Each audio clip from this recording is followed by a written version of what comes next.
श्रोतेहो, संविधान सभेतल्या शलाका या मालिकेच्या 7व्या भागामध्ये आज ऐकूया हंसा मेहता यांच्या कार्याविषयीचं रूपक. लेखन सुरेश सावंत, निवेदन ज्ञानेश्वर नाईक आणि धनश्री जोशी, निर्मिती सहयोग रोहिणी पाटील आणि सादरकर्त्या ज्योत्स्ना केतकर.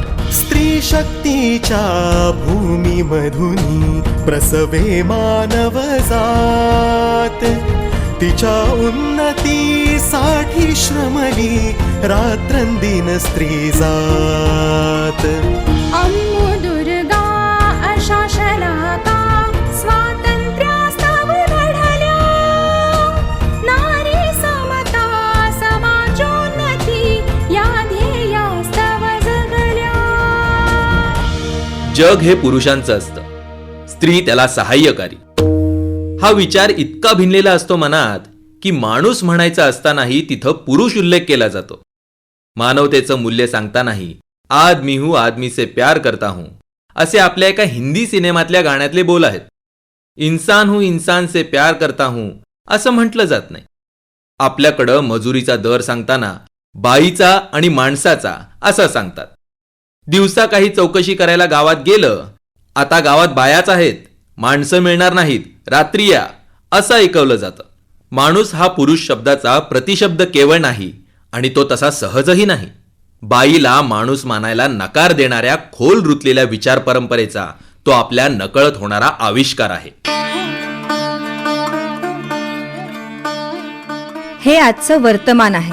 150-200 वर्षांपूर्वी प्रगत युरोप अमेरिकेत अगदी लोकशाही शासन स्थापित झाल्यावरही पुरुष म्हणजेच मानवजात या अर्थाचे शब्दप्रयोग होत होते. All men are created equal हे अमेरिकेच्या स्वातंत्र्याच्या जाहीरनाम्याच्या उद्देशिकेतले शब्द. जन्मतः सगळी माणसं समान आहेत अशा अर्थानं आपण हे घ्यायचं.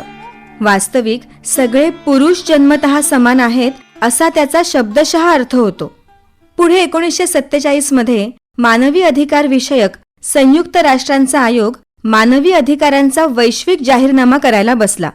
त्याच्या मसुद्याचं पहिलं कलम होतं all men are born free and equal, म्हणजे शब्दशः अर्थ होतो सगळे पुरुष जन्मतःच स्वतंत्र आणि समान आहेत.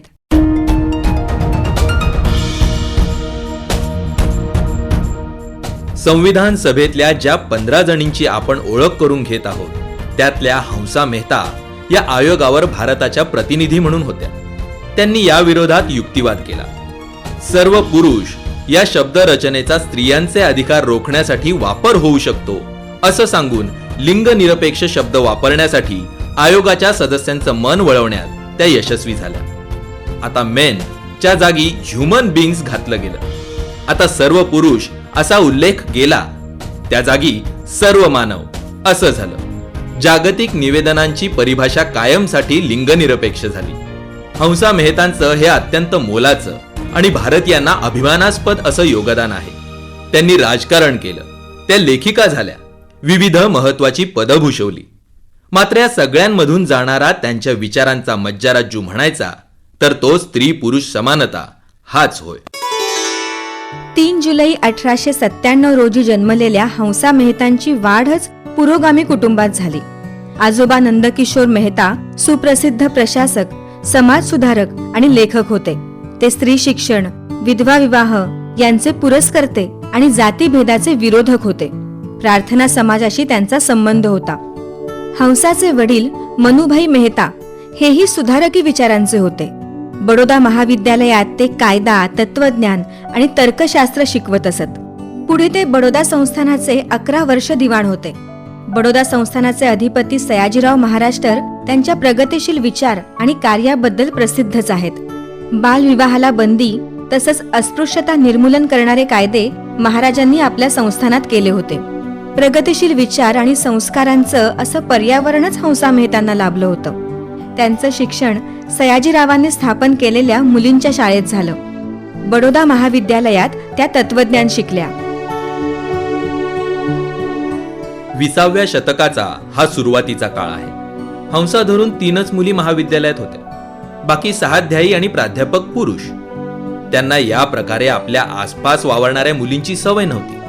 असूयेनं भरलेलं आणि प्रतिकूल असं हे वातावरण होतं. स्त्रियांच्या वर्तनावर लिखित अलिखित बंधनं घालणाऱ्या या वातावरणात हर घडी स्त्री म्हणून आम्ही कमी नाही हे सिद्ध करताना खूप दमछाक होई असं हंसांनीच म्हटलंय. पुरोगामी राजाची शिक्षण संस्था असताना ही स्थिती, तर अन्यत्र काय अवस्था असेल याची कल्पना येऊ शकते. बडोद्याचं शिक्षण झाल्यावर हंसा मेहता लंडनला पत्रकारिता शिकायला गेल्या. त्यावेळी त्यांची भेट सरोजिनी नायडूंशी झाली. लोकमान्य टिळक, लाला लजपत रॉय आणि ॲनी बेझंट यांच्याशीही त्यांच्या भेटी चर्चा होत असत. लंडनमधील या राजकीय वातावरणात त्यांना राजकारणाची दीक्षा मिळाली. सरोजिनी नायडूंना हंसा आपल्या गुरु मानत. स्त्रियांच्या मताधिकारासाठीच्या तसंच हक्कांसाठीच्या युरोप अमेरिकेतल्या चळवळींशी हंसांचा या काळात विपुल संबंध आला. त्यातून त्यांच्या स्त्रीवादाच्या जाणीवा विकसित होत गेल्या.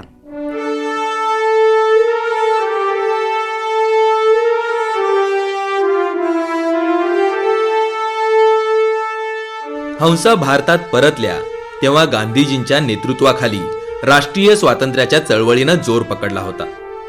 साबरमती तुरुंगात गांधीजींना ठेवलेलं असताना सरोजिनी नायडूंसोबत हंसा त्यांना भेटल्या. गांधीजींच्या या प्रत्यक्ष भेटीचा त्यांच्यावर खोलवर परिणाम झाला. पुढच्या कामांमध्ये गांधीजींशी त्यांचे जवळचे संबंध तयार झाले. त्यांना गांधीजींविषयी खूप आदर वाटे, पण इतरांप्रमाणे त्या त्यांना पूज्य मानत नसत. त्यांचे शब्द म्हणजे अंतिम सत्य हे हंसांना अमान्य होतं.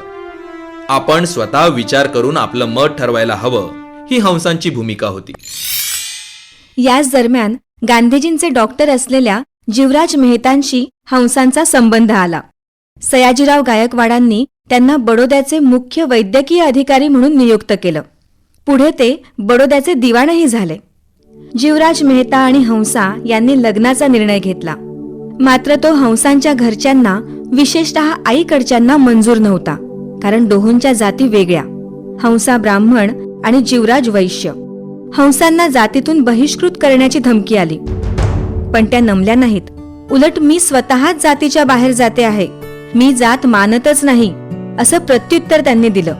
हंसा आणि जीवराज यांच्या लग्नाला स्वतः सयाजीराव महाराजच आल्यानं या आंतरजातीय लग्नावर एक प्रकारे समाज मान्यतेची मोहरच उठली. ही दोघं पती पत्नी स्वातंत्र्य चळवळीत सहचर राहिली. संविधान सभेतही या दोहोंची निवड झाली. जीवराज मुंबई सरकारात मंत्रीही झाले.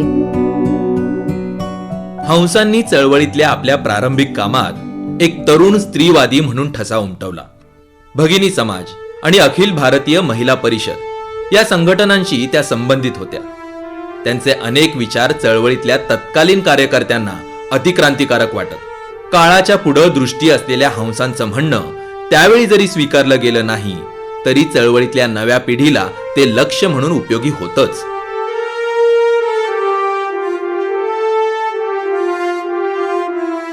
.1930 साली सविनय कायदेभंगाच्या चळवळीत हंसा सहभागी झाल्या. अनेकांनी सरकारी पदांचा त्याग केला. त्याप्रमाणे जस्टिस ऑफ द पीस या सरकारी पदाचा हंसांनी राजीनामा दिला. मुंबई प्रांतिक काँग्रेस समितीच्या त्या सदस्य झाल्या. अनेक आंदोलनं प्रभावीपणे त्यांनी संघटित केली. आता त्यांची काँग्रेस कार्यकारी समिती या सर्वोच्च निर्णय समितीवर निवड झाली.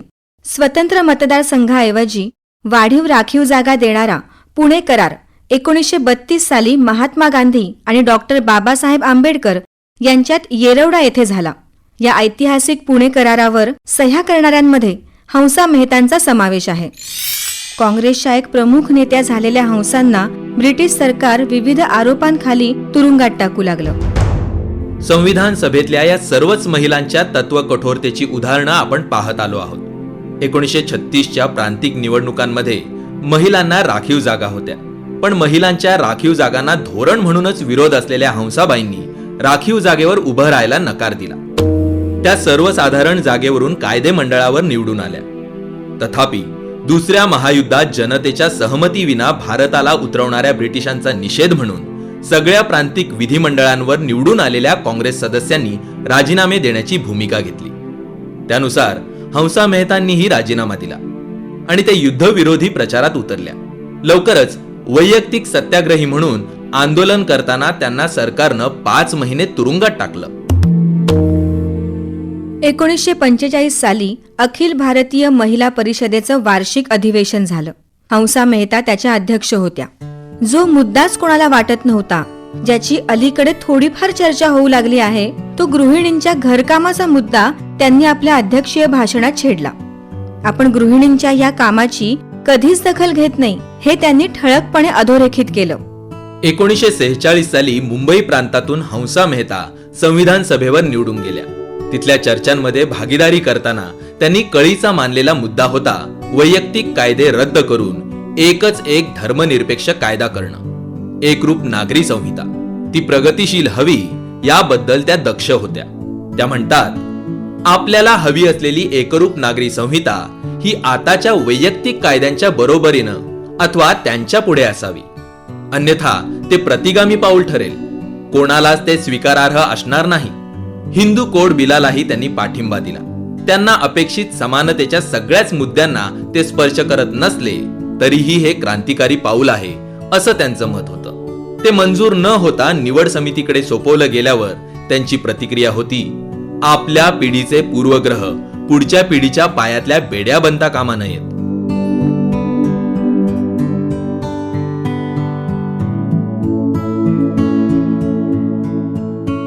स्वातंत्र्याच्या पार्श्वभूमीवर 14 ऑगस्ट 1947 रोजी हंसा मेहतांनी महिलांच्या वतीनं संविधान सभेला राष्ट्रध्वज सोपवला.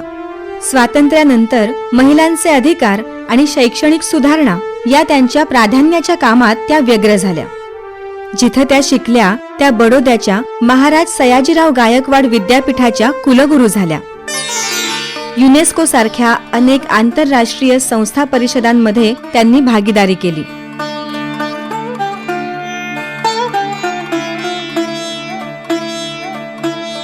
एका समितीवर असताना त्यांनी शाळेत प्राथमिक विभागापासूनच मुलं मुली एकत्र शिकायला हवीत अशी सहशिक्षणाची शिफारस केली. मुलं आणि मुलींसाठी वेगळा अभ्यासक्रम असता कामा नये, दोहोंनाही एकच अभ्यासक्रम हवा अशी ही सूचना त्यांनी केली.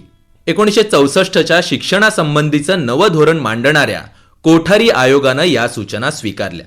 सहशिक्षण आणि समान अभ्यासक्रम हा आपल्या देशाच्या अधिकृत धोरणाचा भाग झाला. हंसा मेहतांनी मुलांसाठी पुस्तकं लिहिली.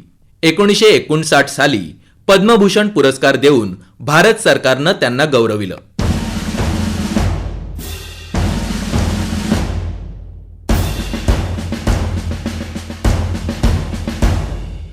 4 एप्रिल 1995 रोजी वयाच्या 97व्या वर्षी त्यांचं निधन झालं. स्थानिक ते वैश्विक आवाका असलेल्या या तत्वाच्या पक्क्या नायिकेनं नव्या भारताचा पाया रचण्यात भागीदारी केलीच, त्याचबरोबर पुढच्या पिढ्यांसाठी प्रेरणेचा दीपस्तंभ ती झाली.